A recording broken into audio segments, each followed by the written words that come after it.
মন্দির আমাদের আরাধনার জায়গা, আর সেখানে যদি কোনো বড় দুর্ঘটনা ঘটে তা কোনোদিনই আমাদের ধর্মের জন্য ভালো সংকেত নয়। ভারতে অনেকবারই ঘটেছে এমন অনেক খারাপ ঘটনা যা সম্পর্কে মানুষ বলতে অবধি চায় না, কিন্তু এবার বাংলাদেশের মাটিতে ঘটে গেল এক লজ্জাজনক ঘটনা যা নিয়ে চিন্তায় পড়েছে গোটা বিশ্ব। বিখ্যাত মন্দিরে আগুন। হ্যাঁ, একদম ঠিক শুনেছেন। ঠিক কী ঘটেছে জানতে ভিডিওটি স্কিপ না করে শেষ পর্যন্ত দেখবেন। কমেন্ট বক্সে হর হর মহাদেব অবশ্যই লিখবেন। সকলকে পুরাণ কথা নতুন একটি ভিডিওতে স্বাগত। আজকে আপনারা জানবেন বাংলাদেশের বড় ঘটনা। এবং তারা কনফাইন্ড হয়েছে, তারা বেরো হইতে পারতেছিল না। এখানে চারিদিক দিয়ে সমস্ত উচ্ছৃঙ্খল জনতা ছিল এবং যারা আহত সবাই ভিতরে ছিল এই প্রাইমারি স্কুলের, তাদেরকে ঘিরে রাখছিল। তারা প্রায় কয়েক ঘন্টা এখানে আবদ্ধ থাকে। এরপরে আমরা অতিরিক্ত ফোর্স নিয়ে এসে আমরা ভিকটিমদেরকে উদ্ধার করি।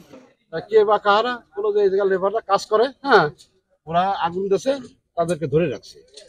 আমি তাৎক্ষণিকভাবে এখানে আসলাম, আসে দেখি হাজার হাজার জনগণ, হ্যাঁ, মোটামুটি জনগণকে একটু শান্ত করার চেষ্টা করি, কিন্তু আসলে পরিস্থিতি দেখলাম যে বেগত। বাংলাদেশের ফরিদপুরে একটি মন্দিরে আগুন লাগিয়ে দেওয়ার অভিযোগ উঠেছে। এই ঘটনার পর থেকেই বিক্ষুব্ধ জনতা হামলা চালায় মন্দিরের পাশে নির্মাণ কাজে নিযুক্ত শ্রমিকদের ওপর। ঘটনায় প্রাণ গিয়েছে দুজনের, পাশাপাশি আহত হয়েছেন বেশ কয়েকজন। পরিস্থিতি নিয়ন্ত্রণে আনতে এলাকায় মোতায়েন করা হয় অতিরিক্ত নিরাপত্তা রক্ষীদের। ক্ষুব্ধ জনতার অভিযোগ, নির্মাণ কাজে নিযুক্ত এই শ্রমিকরাই মন্দিরের ক্ষতি করেছে, তারাই মন্দিরে আগুন লাগিয়েছে। ওই ঘটনায় বেশ কয়েকজন আহতও হয়েছেন। তারপরেই এলাকার পরিস্থিতি নিয়ন্ত্রণ করতে অতিরিক্ত নিরাপত্তা রক্ষী মোতায়েন করা হয়েছে। ফরিদপুরের পঞ্চপল্লী এলাকা হিন্দু অধ্যুষিত, অর্থাৎ এখানে হিন্দু মানুষের জনসংখ্যা অনেকটাই বেশি। সেখানে রয়েছে একটি বিখ্যাত কালী মন্দির। মন্দিরের পাশেই রয়েছে একটি প্রাথমিক স্কুল। সেখানেই শৌচাগার নির্মাণের কাজ করছিলেন কয়েকজন নির্মাণ শ্রমিক। স্থানীয়রা দাবি করেন যে সন্ধ্যে 7টা নাগাদ তারা দেখলেন যে মন্দির জ্বলছে।